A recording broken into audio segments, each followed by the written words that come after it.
Well, this webinar today will provide you with information for small business owners that are seeking clarity on how to grow their business effectively without burning themselves out. Now, small business owners who want to grow their business, but are you kind of stuck in the operations and you do need a path out, or you are paralyzed by the next step, this webinar is for you because it will provide you with clear, actionable steps that you can make and take right away. So during this webinar, there are a few things that you're going to be learning today. The objectives are how to operate your business through the lens of the customer. Secondly, looking at ways, the key questions for the business components to include leadership, market, strategy, sales, website advertising, network, and social media. We also hope that you will learn the best advertising mix for your small business and just how to create a simple marketing plan. And lastly, the best practice in marketing strategy, advertising, and writing ads. And at the end, our facilitator you will receive a tool that is called Get a Clear Path to Grow Your Business, a self-assessment that you will complete. Our presenter today is Jacob Powell. And in terms of his background, he writes that small business owners often need to help to grow their company. And not because of their small business sense, it's second to none. So Jacob and his team, they're really focused more on communication, ads, social media, and websites. And he's here to help you build your business and to attract customers in so that you are able to have a well-established business. I'll now hand this over to Jacob, who will take us through in how to build a marketing system to attract and keep our customers. Over to you, Jacob. Right on. Thank you, Tamika. I really appreciate that intro. I have a problem at home. I've been staring at a bathroom my wife has asked me to renovate for the past 8 months now. I don't have a tub and she really wants a tub. I'm capable. I actually have all the tools. I have the know-how. I have the plan, but I haven't started. Noise in this particular situation, design noise in situations of just, running our home. We just had our third newborn put 2 weeks ago. It's just been rather crazy. So nobody's using that bathroom. I haven't been able to renovate it and no one's using it. If I had a clear path, or at least if I had a system to plug into and just get it done, my life would be pretty good. We'd actually have a renovated bathroom. I would be compelled to start and I would know exactly what to do and it would almost come automatically. That's typically why you hire an expert to do it, because they already have that system in place. What if we had a clear next step to grow our businesses? What if we had a system where we could just plug and play, where we could just plug in and we attract and keep customers similar to when we turn on a faucet and water comes out? So today we're going to be talking about this. Again, Tamika, thank you. I am the owner of Powell Business Development. Today is going to be a session, a little bit of a lecture, obviously, just because there's not a whole lot of interchange, but we will have some questions at the end. To provide a little context, this is a practitioner. I'm not going to be presenting anything really new to you guys, because the assumption here is that most of us are business owners, or at least are business people who are trying to operate a business and lead a business to reach their objectives. So a lot of what we're going to be discussing is little optimizations, little tricks and things that we can do to implement in order to obtain our goals. So how is today going to look? First, we'll start off with the small business challenge. We'll take 8 minutes to go through the antidote to small business chaos. I'm just making sure my screen is shared correctly. Perfect. 20 minutes on that foundational framework, and then 7 to 8 minutes on a self-assessment. And then finally, we'll finish off with some Q&A. Okay, small business challenge. So how do small businesses grow? How do the best small businesses grow? Well, we believe they grow through great marketing. So our goal for today, we are going to go from being or feeling burnt out, or at least a lot of us, maybe if we're being honest with ourselves, can tend to feel like this on a day-to-day basis, sometimes week to week. But often is the case that we're just paralyzed by not knowing what to do next. We know we got to do something. We know something has to change, but we don't know exactly what's the right thing. It's often sometimes because we're entrepreneurs, because we're business owners, we just act. We just don't really know if it's the right thing. Just run through it. So we're going to go from here, and we're going to go and build ourselves a sustainable system to attract and keep customers. So again, the goal at the end of the day is to grow our business, and that's going to be through attracting and keeping customers. So how do small businesses grow is the main question. Every great small business has one common theme, and I believe that's great marketing. Now, marketing, I need to expand on this. Marketing, most business owners believe marketing is simply communications, branding, messaging, ads. And unfortunately, therein lies the problem that is really holding us back from our potential, potential meaning unrealized success. This idea that marketing is merely communications, ads, branding, social media is preventing us from making a lot more money and having the impact that we want to make on our community. Marketing is actually defined as the art and science of creating value by developing successful exchanges. It is research times strategy times tactics. Research, where's the market? Where's the gap? Who's the customer? Strategy, how will we fill that gap? And finally, tactics, the right product, the right price, the right promotion, the right place at the right time. We believe marketing is synonymous with business. Marketing means to take to market. Without a product that delivers value, there is no business. Finance, operations, HR are all business functions that support the marketing arm. Peter Drucker says it best: because the purpose of business is to create a customer, the business enterprise has two and only two basic functions: marketing and innovation. Marketing and innovation produce results. All the rest are costs. Marketing is the distinguishing, unique function of the business. Taking a step further, the best small business owners operated their business through the lens of a customer.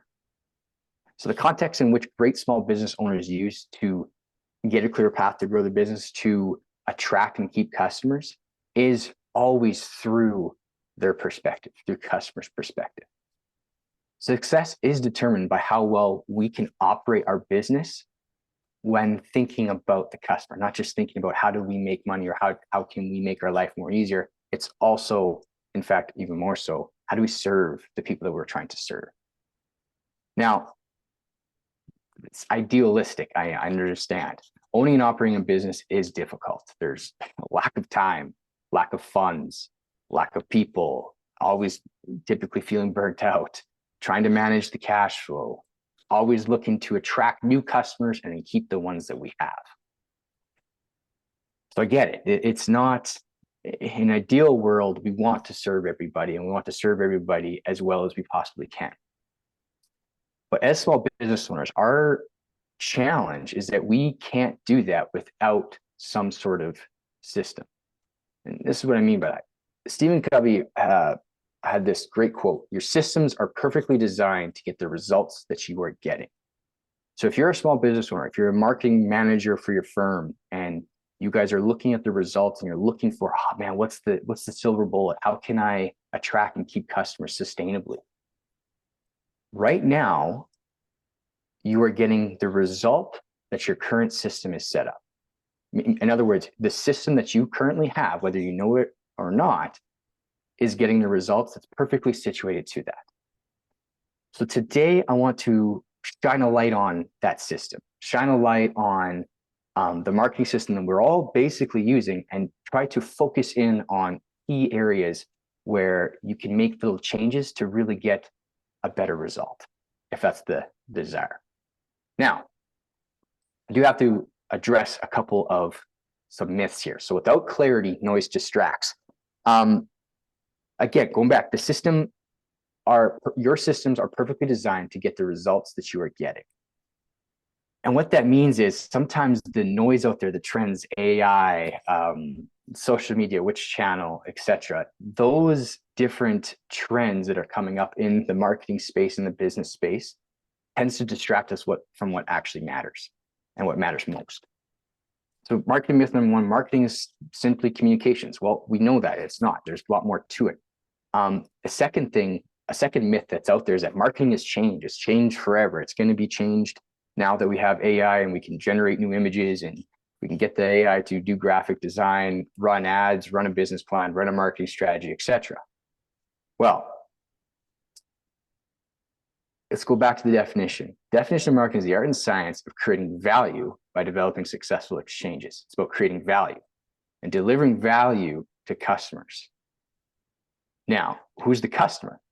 Well, the customers are still people, right? And people aren't digits. People, humanity, and the way we buy and the way we behave really has not changed in thousands of years. The things we want, need, and desire have changed lots. But the fact is we make decisions based on our values and we default to our needs. That has not changed. We continue to make decisions to buy based on our needs and values we hold. It is our job as business owners to uncover what those values and needs are. So if marketing, play with me here for a second. If marketing hasn't changed, there is a possibility that marketing has best practices, principles, foundational blocks, a path that we can use and reuse. If there is such a thing, these blocks would need to abide by 3 criteria: stand the test of time, be customer orientated, and systematic or replicatable. So what foundational blocks do the great small business owners use to build their business where they're attracting and keeping customers sustainably? Well, we believe there are a number of blocks in this system. We have helped many small business owners with each one of these blocks. And as I said, sometimes we just scratch the surface on some of these because they're already built out, but often we help build them out from scratch. We have clients in the startup space, in the not-for-profit space, in the tourism space, e-commerce, home service, blue collar, white collar. Again, these are principles that kind of stand the test of time, regardless of what industry you're in. The system, as I said, works for all types of industries and phases of business.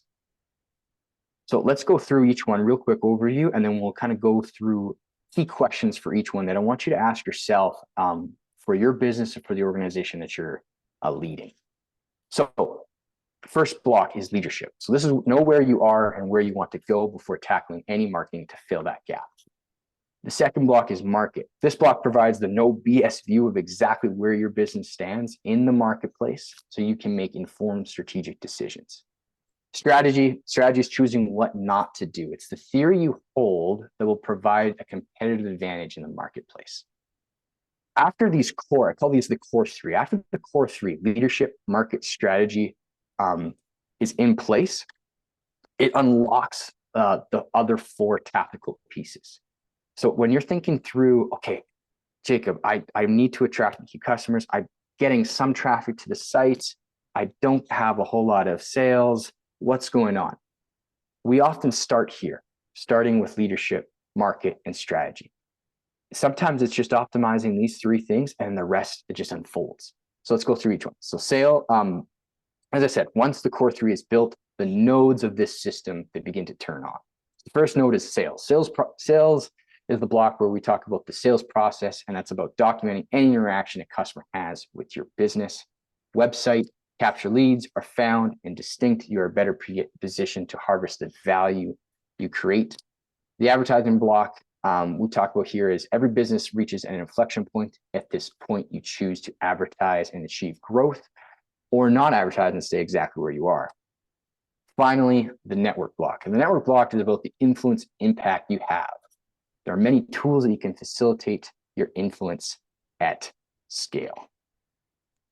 Okay, so we're gonna run through each one now and dive in a little bit deeper in terms of what are the key questions you need to ask yourself and what are the key questions that need to be answered in order to build and optimize your marketing system.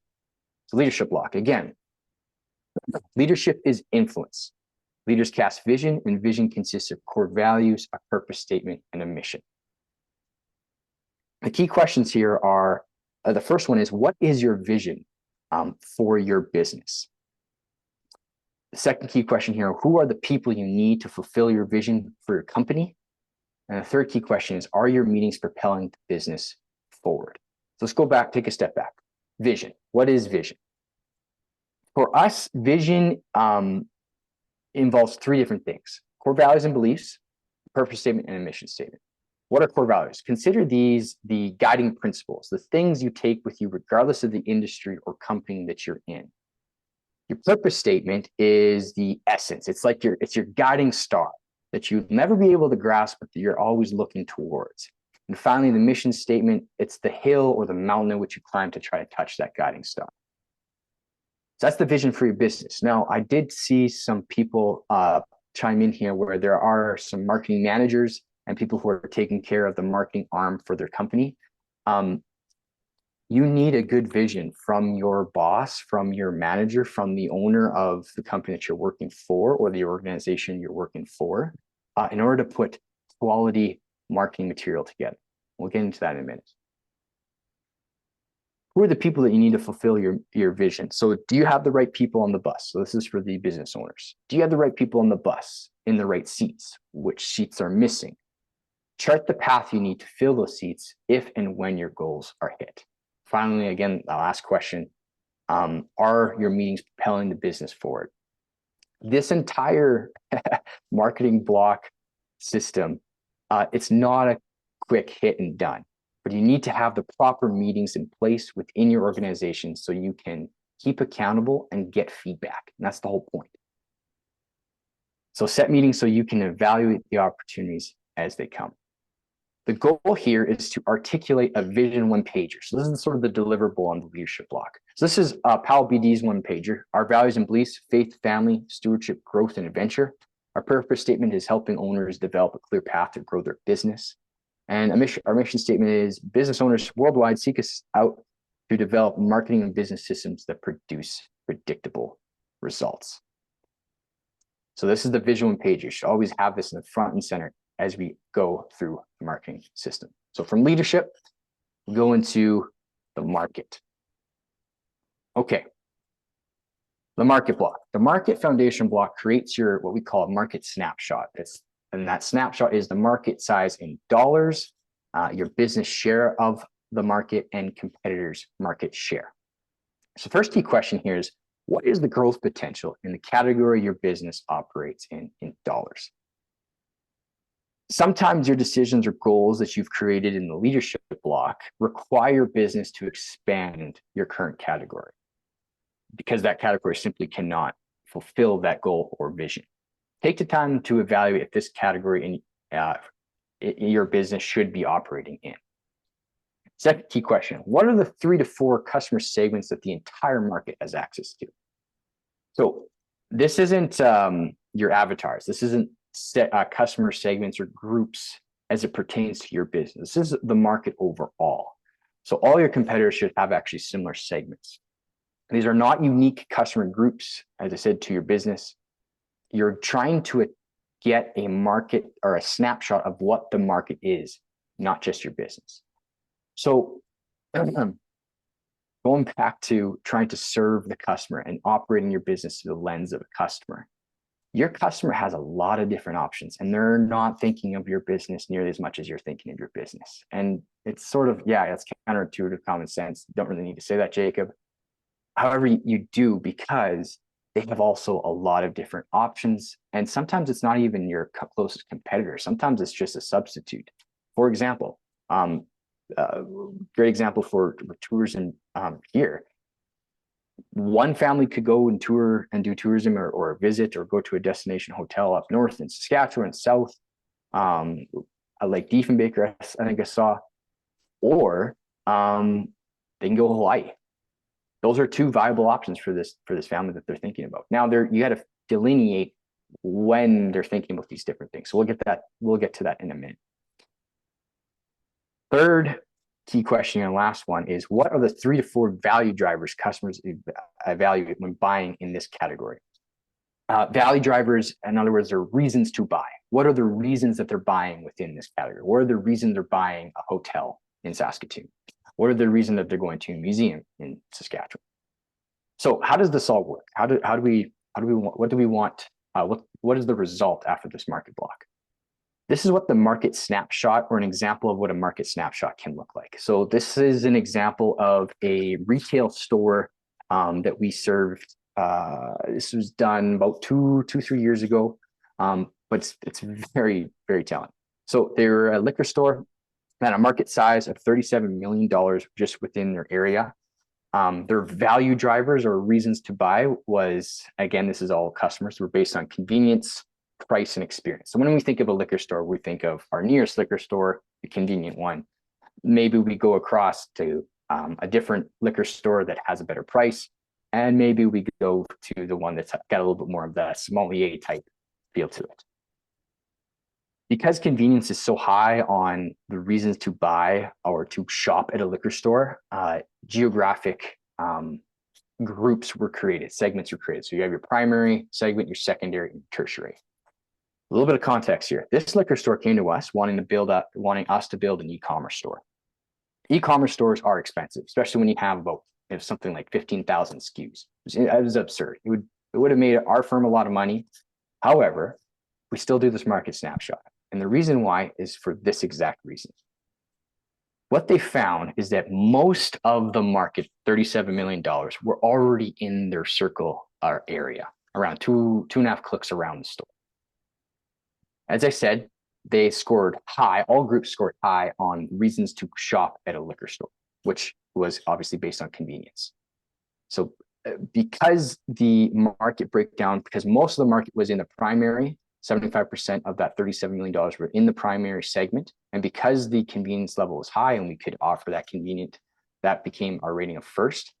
Now, here's what's crazy. They only had 5% market share of the total market there, which meant if we were to create an e-commerce store and they can sell to their secondary and tertiary groups, they would essentially, let's be generous here and say they captured the entire secondary and tertiary segment. They only go up 2% of the entire market share. Conversely, we ended up doubling down on the primary segment, looking at local ways to attract new people that are already in a convenient location. And now this firm, I think it's sitting around 15% market share, which is absolutely absurd for the growth that they had in the last 2 years. So again, quick example of what happens when you take the time to do the market. It's pivotal to your success of attracting and keeping customers. Again, it's about delivering value to customers. What do they actually care for? Do they want an e-commerce store, or do they just want to know that they're conveniently located and they have a really good price on in this case, on liquor product? Okay, so that's the market block. We'll head into the strategy block. Again, without clarity, noise distracts. Without knowing exactly who we're servicing and how much we're going after, everything else becomes a distraction. We try different tools.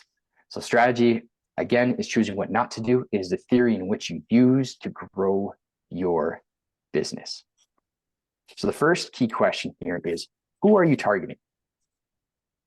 In order to, as small business owners, we want to obviously serve everyone and anyone who comes through our door. And that's totally fine. That's not actually what I'm saying. And I don't want you to turn away anybody. But when you're thinking about investing in advertising channels, you definitely want to choose your target carefully. And that target shouldn't be too small, but it also shouldn't be too large.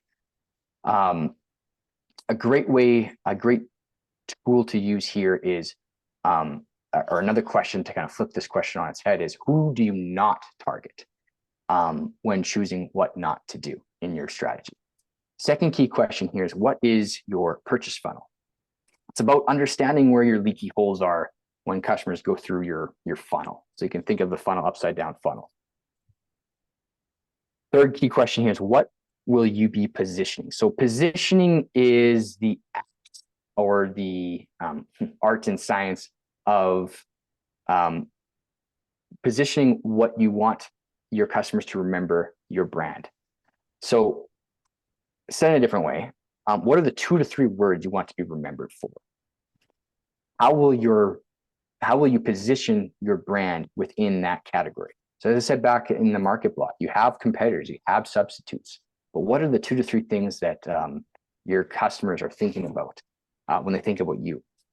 Meaning is derived from perception, and often perception is reality. So there's a bit of a give and take here. Positioning is about putting your stake in the ground, putting your flag in the ground, but it's also acknowledging that it doesn't matter if you put a Canadian flag, and if someone thinks it's not a Canada flag, it's not a Canada flag. You can't convince your customers otherwise, because at the end of the day, perception, in this case, your customer's perception, is reality. So you got to start with, how do your customers perceive your brand or business to be? And then, is that aligned with what you actually want? So that's kind of the key question here. Fourth key question here is, what are the 2 to 3 objectives for the next year? There was a 50-year study that analyzed the most effective brand building campaigns from the biggest brands, and most effective means profit, sales, market share, etc. And so which campaign brought in the most amount of sales? The companies that would win these effectiveness awards often only choose 2 to 3 objectives. That's it. So be kind to yourself and don't have a 10-point checklist that you got to nail this year. Finally, what is your big idea? So the big idea, it's your theme. The key message that will be consistent throughout your marketing. So whatever that is, make sure it's articulated, and then you actually have made a decision on that, so you can delineate that in the next few tactical blocks. So this is an example of our strategy at Powell BD. So our target is traditional business owners. Traditional business owners meaning they have a brick and mortar store, but they also have some digital online presence. And they're not a startup or tech. It's more just they're here to serve a certain segment of customers. Our 3 words that we're trying to nail is clarity, experts, and marketing. Positioning statement to small business owners: Powell BD is the brand and marketing firm that delivers a clear path to grow their business through the power of the marketing system and putting skin in the game. Our objectives for this year is to develop and launch a proper webinar with the owner's experience, abiding by the core values and beliefs by March 2024. I think we just snuck in. It's March 27th, I think. So this is perfect. Second objective is increase awareness among Chamber of Commerce members in Saskatchewan, Alberta, from 1% to about 5% by the end of the year. So we do these webinars for lots of different folks and organizations. Our big idea here is noise is the enemy. Noise is what's distracting us from actually realizing our potential and getting to our goals. So this is a very simple way of organizing your marketing strategy. You might think of, well, how about your branding? How about your font? How about your logo, your tagline? All that fits, but that's actually down the road. You need to have these core components in strategy then to make different decisions down the road. Again, nailing this point, marketing as well as business is about delivering value to customers. Who's the customers? It's people. And people have, how they buy has not changed in many, many years. Okay. So those are your 3 core components. Again, this is where nodes light up. So for you guys, if you have leadership down, so your vision 1-pager, if that's set, if you have your market snapshot and that's good, and you already have your strategy 1-pager, excellent. Depending on where your business is, you might be inclined to start with sales, optimizing advertising, looking at network or website. I'm going to go through it this way: sales, website, advertising, and network. this doesn't necessarily mean you have to do it in sequential order, but I do think this is the ideal way to really optimize your business to attract and keep customers. Okay, sales. In other words, the process block. So the sales process is documenting any interaction a customer has with your business. Now, regardless if you're a business owner, you're definitely a salesperson, because you have to constantly be selling your business to different people, to total strangers.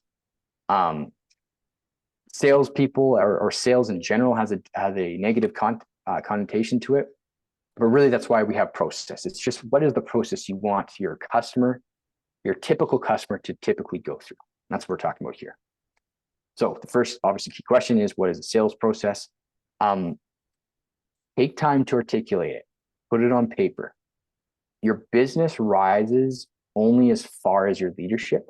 And if you're the only one that can sell and can't teach others to sell or teach others to talk to customers in a way that is consistent and delivering value, your business will be exactly as it is right now. The systems that you've created thus far the results that you're getting thus far is perfectly in line with the system you have. Okay. Second key question is, what are the key metrics for each touch point? So what are touch points? Touch points are any interaction a customer has with your business. Okay. Take time to write those down. Every touch point. Touch point can be a website interaction, a walk-in, a phone call, a website inquiry, Facebook message, any sort of interaction that a customer has with your business. Next key question here is, does each touch point illustrate the values and beliefs you defined back in the leadership block? Again, this is why you need to start with leadership. The values that you hold make you different. And that's why it's sometimes we sit at the marketing table and we're trying to come up with a brand new differentiator that's going to be super unique and distinct to your business, when sometimes what's unique and distinct is just how you operate. Your values and beliefs that you hold is different from all the other businesses around you. So that's why you want to start there. It's a little more humane and a little bit easier, especially for your marketing team. Okay, so this is an example we did with a auto service client. We call this the touch point inventory. So again, I'll walk you through the steps and you can kind of go through this with me and then take notes as to how you can do this for your company. So key touch points for this auto service company. The first touch point was website page. From the website page, they would book a quote. They would click on book a quote and then go to redirected to the book a quote landing page. Once they sign up, they would be sent a follow-up reminder. Then they would actually come and deliver the truck to their shop. And then they do the diagnostic and then they offer the quote. That was kind of their sequence of steps, their funnel, if you will. The three values were honesty, experience, and expertise. How they were evaluating each touch point on the website page, it was the button click or when they click the link. Book a quote landing page, that was the actual booking. A follow-up reminder is when if and when they open the email, the follow-up email. Truck delivery, did they deliver the truck? And finally, quote offering, did they accept that quote? So they went through, this is where it gets super interesting. So they went through each one and they found that their value of honesty was lived out for each touch point. Their experience or the experience of a quality experience was lived out through each touch point. However, their expertise weren't being positioned in a book a quote landing page as well as the follow-up reminder touch points. And it showed in the metrics actually. So 2%, this is 2% of the overall market that was looking for repair for their truck. So it's a decent conversion rate. So they had 2% clicking on the website page. They had 25% who were on the site, actually made a booking, and they only had a 75% open rate compared to, trying to hit 100. Finally, they had only 80% of those who booked a truck delivery actually did so. And then lastly, of those who actually delivered the truck, 90% accepted the quote. So when we're looking at this, we can see that, all right, they can sell pretty good once they give a quote. Most people are saying yes, right on. But this is where all the opportunity is, as well as this is where their expertise weren't being shown forth. So if they could increase the number of people who are on the website to actually make a booking and showcase their expertise, either through social proof or whatever, lots of different ways of doing that, they could increase this metric. And by doing so, they'll have more people down the funnel and more people that they can provide quotes to. Similarly to opening email, can it get that open rate from 75% up to 80, 85%? So this is a really quick example of how you can do a touchpoint inventory for your business and looking at what your sales process or customer journey, it's another term, looks like for you. Okay, again, operate your business through the lens of customer. How do you optimize your business? Optimize it through the lens of the customer. How does the customer see your business? How do they interact? Can you make that better? Okay, sales block, website. Most customer interactions will flow through your site. This involves optimizing the back end, the front end, doing it all in such a way that is distinctly you. The key question here is, are you easily found? Second key question is, are you distinct? Now, easily found, are you found on Google? Is your SEO properly set up, etc.? Do you show up when people search for you, essentially? Distinct is meaning a customer can identify that this is your actual website. Is it templated to a point where if I were to put a, say, auto service example here, an auto service company website with another auto service company website, can you tell they're auto service company, or can you tell they're actually your company? Or making it a little bit more concrete. We know there's a lot of hotel websites out there. How many of them look the same? Does yours look the same to your next person down the street? How can you make that a little bit more distinct, a little bit more you? Okay. Third key question, does your website capture leads? I've heard it say your website is the new phone book. I don't know if you've heard that before, but where customers go, like if they have a problem, typically back in the old days when they had a problem, they look at the phone book, dial the number, and they dial the number, whichever the number is there first. Nowadays, we just go and search us up. Okay, HVAC, I have a problem plumbing. I get HVAC guys near me, and I'm going to call whoever's first on the Google page. Now, I believe this is only half true. There's some truth behind it. But what a website does do that a phone book no longer can is that a website has the ability to capture cold, warm, and hot leads. Sure, if someone's in a dire need of an HVAC company, they need to make a call, they're going to make that call. But there are different ways of capturing leads that are cold and warm on your site. So use your website, not just a landing page for your phone number. Use your website as a landing page to capture your cold, warm, and hot leads, and have different calls to action for each. So there's a great evaluation tool here. How does this look like practically? There's a great evaluation tool. It's called the grunt test, coined by Donald Miller. I don't know if you guys have heard of this, but essentially how it goes is if a caveman were to walk into your store or onto your website, he needs to answer or grunt his way through the homepage, answering 4 key questions in less than 8 to 10 seconds. What problem do you serve? How do you solve it? What are you asking me to do? And how will this make me feel? These are the 4 questions that people are asking when they enter your site. This is an example of an old site that we did. This is our old site actually. So we'll go through this. What problem do you serve? Well, we help small business owners attract and keep customers. Okay, right on. How do you solve it? Market research, market strategy, tactical execution. Okay, cool. What are you asking me to do? I'm asking you to look at marketing services or to learn more. Yeah, that's fair. How will you make me feel? Well, it doesn't make sense. It's going to make me feel like I should go to a park bench and take notes. Doesn't work like that, right? So how do we create an image or video to actually show how will your product and service feel for that customer?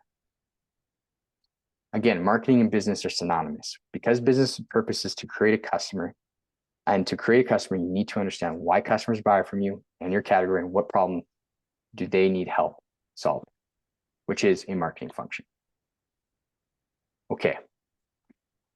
I'm going very quickly here, everyone, just because there's quite a bit of content, but I'm just going to keep rolling here. this next block, just to give a little bit of context, there is quite a bit of marketing jargon, let's say, but I don't want to oversimplify some of these points, which I think will be the most practical for you guys. So the advertising block. Every business reaches an inflection point. At this point, you can choose to advertise and achieve growth, or not advertise and stay exactly where you are. Getting a good understanding of these concepts will really help propel your business forward. So the first key question, are you investing in share of search? What is share of search? Share of search is the number of times your brand was searched on Google compared to your competitors. Share of search, what we found is a leading indicator of business growth. In other words, if you were outsearched by your competitor by, say, 10%, over time, you will have 10% more market share than that competitor. So investing in share of search will help capture new market share, which will in turn build your sales. So how do you invest in share of search? That's the next question. Do you have a budget allocated adequately for brand building activities and sales activation activities? Okay, let's break this down. Advertising best practice states that there are two buckets of investment, or at least where your investment should be placed: brand building activities and sales activation activities. What are brand building activities? Brand building activities help build mental structures in your customers' brains. They're usually highly emotional, salient, meaning rememberable, and they usually don't have a call to action. The goal of a brand building activity is to become locally famous. I added the local part. What are sales activation activities? Sales activation activities tend to evoke an immediate response. Their messages are typically highly logical compared to emotional. The goal is to harvest the popularity you created from your brand building activities. So the best brands use highly emotional messaging for brand building activities, and then highly logical for sales activation activities. The golden ratio here is a 60-40 split. 60% of your budget of advertising should be spent on brand building activities and 40% on sales activation activities. Here's why. So I'm about to show you my favorite chart. Totally geeking out on this, but it'll be very helpful for you guys. So this is the long and short of it. So in the blue step ladder, if you will, is your brand building activities, and in the red is your sales activation activities. So again, sales activation are your quick hits. Brand building is something that you invest in that you don't see an immediate return. But here's the kicker. As we know, most of us small business owners, we're running a business. There's lack of funds, lack of people, and you're just trying to get by. You're trying to attract the next customer. We often only evaluate our marketing strategies, our marketing channels, if we're lucky, 6 months in advance. When we do that and we look at this chart, we can see that, oh, well, our sales activation activities far outweigh our brand building activities. So why would we ever invest in mechanisms of reach in highly emotional salient ads? Well, we neglect and we lose out on the impact, again, sales uplift over base over time. So the key question is, how long do you plan on being in business for? If you plan on being in business for longer than 6 months, try to get your advertising budget so that you have about 60% in brand building and about 40% in sales activation. Even if it's 50-50, even if you delineate 50-50, that'd be extremely helpful and impactful on your marketing. This is a really good local example. This is Robert the Stucco Guy. He's a local Saskatoon stucco repairman. He did some brand building activities on provincial radio station, which stated Robert the Stucco Guy, not just any guy, but the stucco guy. He had billboards, Robert the Stucco Guy, and Facebook ads using the same message. He's this Hungarian, like very big talker, thick accent. We actually used his voice in the ad, so it's very distinct. But that was his brand building. He never offered a quote. There's no free quotes or there's no prices. He just said, Robert the Stucco Guy, not any guy, the stucco guy. If you need help with stucco, call Robert the Stucco Guy, over and over and over again. His sales activation side was his website. His website actually had a quote page. You can get a quote right there and automatically. And he also offered gift cards at local auctions. He never discounted his services, but he did offer gift cards at different auctions. Real practical example for you guys. Okay, lastly, network. So the network block. The network is the group of people you influence on a topic you are expert on. Nowadays, it is hosted on social media channels like Facebook, Instagram, TikTok, but often it'll be your contact list. Owning your network increases the value of your company exponentially. Key question here is, do you own a list? A list can be an email list, a contact list, a customer list, or a list you use to reach out to different customers or prospects. This isn't your Facebook followers, your Instagram followers. Here's an unpopular idea. The followers on your Facebook page or Instagram account are owned by Facebook and Meta.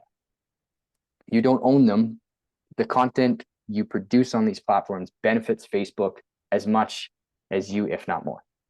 So the challenge here is to take ownership of that list, take ownership of your customers, where you have direct access and you can provide direct content to your customers, void of a third-party mediator. Next key question is the content you are posting community-centric? And we know we need to be on platforms to be discovered. You need to be on Facebook, you need to be on Instagram, you need to be on all these platforms. However, how are you being discovered? What will your prospects or warm leads find? How will someone find you if they're looking for a hotel nearby or a restaurant nearby or activity to do in this small town? Attempting to sell on these platforms isn't appropriate, but you do have to be present, okay? Many businesses don't necessarily need to be on social media. There is a phrase we use as advertisers to describe such businesses. We call them ugly duckling businesses, essentially businesses but we don't necessarily need to follow. So for example, your plumber. We definitely need your plumber, but you don't necessarily need to follow your plumber in order to access his services. There are very few people going out of their way to follow as many plumbers as they possibly can. However, people do follow their plumber if the plumber has a certain value add or entertaining piece to their community. So that's kind of what I'm addressing here. It's not, you don't want to use your Facebook, your Instagram page as a bulletin board for what's on sale these days. You want to use that as a way to demonstrate your position and your personality, as well as your values and beliefs. Again, back into that leadership block. Lastly, are you consistently delivering value? If you are on social media and have followers, you are saying you will show up every day to offer value. Can you do that? Do you have a system to do that? We are, as business owners, we're completely exhausted by all the many different things we need to do. We need to have that system in place. You need to have a system of posting on a consistent rate. I mentioned earlier that having a list will increase your firm's value exponentially. This is a great example. HubSpot acquires media startup, The Hustle. The Hustle was a newsletter made by a couple of guys who just like to write about entrepreneurship. They sold it for $20 million. It was something absurd. They did that because what they sold was essentially the list of people that they have created a bit of a relationship with. So if you're thinking, for those of you who are thinking about, eventually selling your business or passing it on, start thinking about how you can generate a contact list. How often can you supply them with good content or just good information? That'll help you in the long run for actually selling your firm. Okay, there we go. That is the marketing system foundational blocks. Again, we all know lots of different pieces of this, but what we don't know often is, okay, what's not working? Often what's not working is our leadership marketing strategy isn't as fine-tuned as it needs to be. Once those are fine-tuned, everything kind of folds into place. Again, the goal is to attract and keep customers. And how do small businesses grow? They grow through great marketing, not just merely communications, ads, graphics, rather research, then strategy, then tactics. Marketing is synonymous with business because the business's purpose is to create a customer. You create customers by delivering value. So I encourage you today to operate your business through the lens of customer. At the beginning of the webinar, we promised a next best step. We do have a self-assessment for you guys to actually look at, okay, this is the marketing system that I have.